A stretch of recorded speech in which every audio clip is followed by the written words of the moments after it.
जय भीम, जय जोहार, जय बिरसा, जय पेरियार। मैं हूं देव प्रताप सिंह और आप देख रहे हैं बीसीएनसी न्यूज अर्थात Buddhist culture news channel.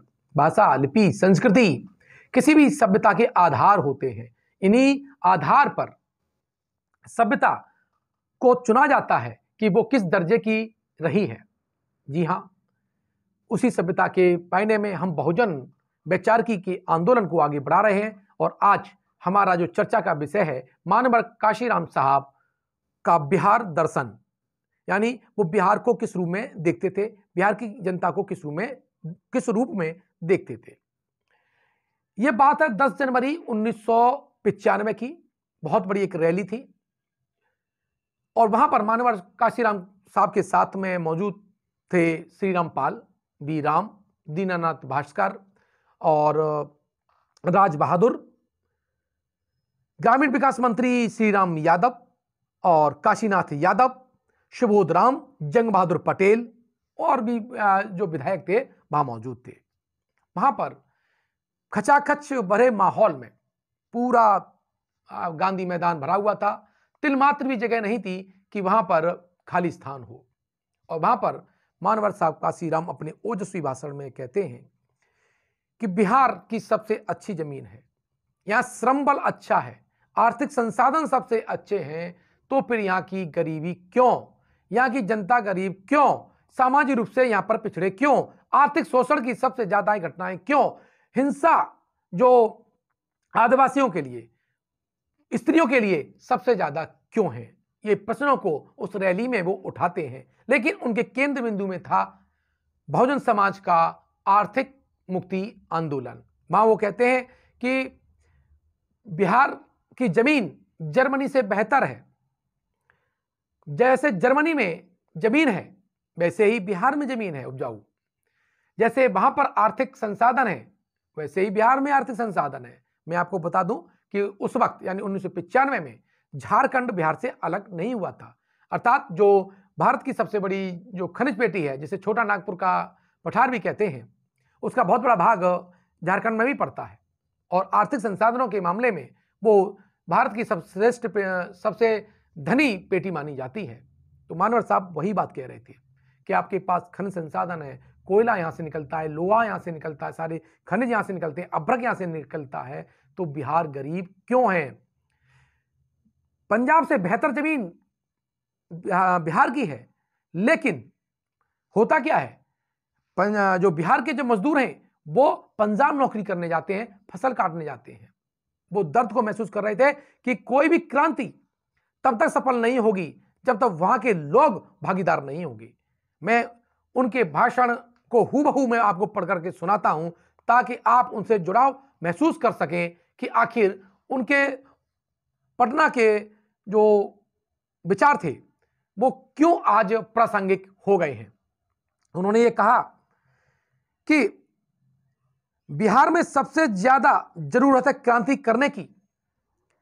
Bihar अनाज पैदा करता है, श्रम बल पैदा करता है, फिर भी बिहार में गरीबी क्यों है।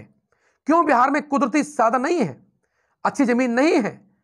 आपने बोला कि जर्मनी की ही तरह बिहार में कुदरती संपदा है, प्राकृतिक खनिज संपदा है, पर जर्मनी दुनिया के सबसे उन्नत देशों में है, जबकि बिहार देश के सबसे पिछड़े राज्यों में है। इसका कारण यहां की मनोवादी सरकारें हैं। पंजाब से बढ़िया जमीन बिहार की है, पर बिहार के लोग पंजाब में फसल काटते नजर आते हैं। बिहार में बातें तो अच्छी अच्छी होती हैं, यहां अच्छी अच्छी बातें होती हैं, अच्छे अच्छे नारे दिए जाते हैं, संपूर्ण क्रांति का नारा दिया जाता है, इंदिरा गांधी गरीबी हटाओ का नारा देती हैं, लेकिन बहुजन समाज वैसे के वैसा ही रहता है। ये अपने भाषण में मानवर काशीराम साहब ने बताया, अपनी जनता को संबोधित करते हुए बताया। उन्होंने कहा कि आप लोगों को अब अपनी शक्ति दूसरों को नहीं देनी है। क्रांति अगर आई नहीं तो इस चुनाव में क्रांति की शुरुआत हो गई है। बिहार भी जर्मनी की तरह खुशहाल प्रदेश बनेगा। हमारा प्रयास है कि हम अपनी ही जिंदगी में यह देख सकें कि बिहार देश का सबसे धनी प्रदेश हो। यह मानवर साहब का सपना बिहार के संदर्भ में था, जिन्होंने उस भाषण के माध्यम से बताया।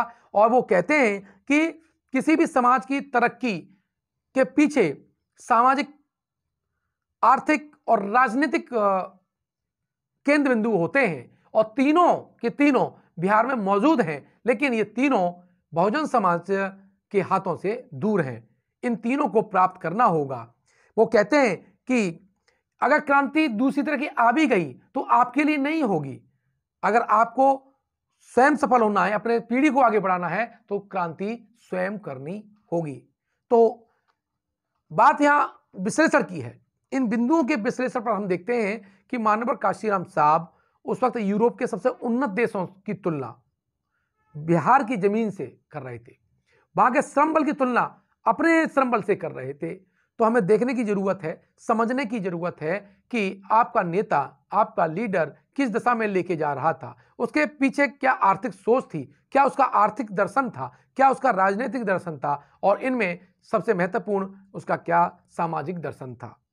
क्योंकि कहावत है कि जो घुटने हैं वो पेट की ओर आते हैं। सही बात है।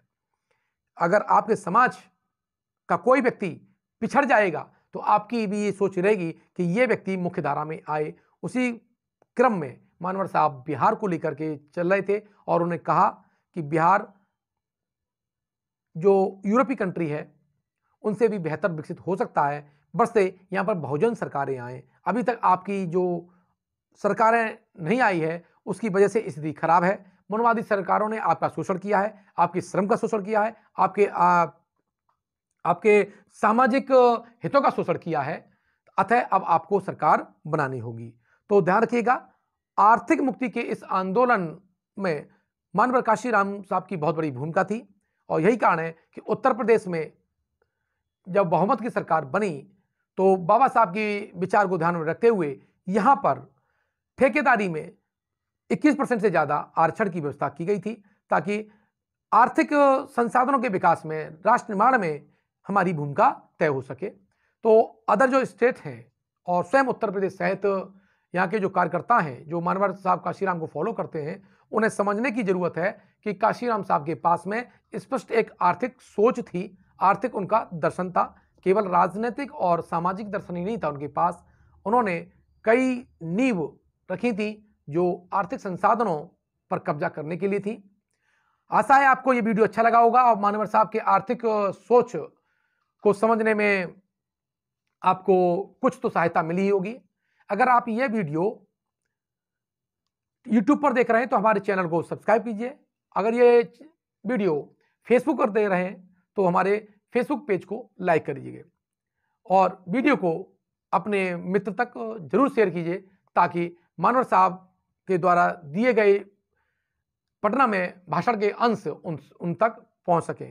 और एक बहुत महत्वपूर्ण सूचना यह है कि मानवर काशीराम साहब के ऐतिहासिक भाषण, जिसका संपादन AR अकेला जी ने किया है, अलीगढ़ से निकलती हैं, और बहुजन संगठक के उन्होंने जो संपादकीय हैं उनको लिपिबद्ध किया है। ये पुस्तक आपकी टेबल पर जरूर होनी चाहिए, क्योंकि अपने बहुजन महापुरुषों को पढ़ने के लिए उनके लिखे हुए किताबों पत्रों को अवश्य पढ़ना चाहिए। इन्हीं शब्दों के साथ मैं आपसे विदा लेता हूँ, रजा मिलता हूँ नए वीडियो में मानवर साहब की एक नई थ्योरी के साथ।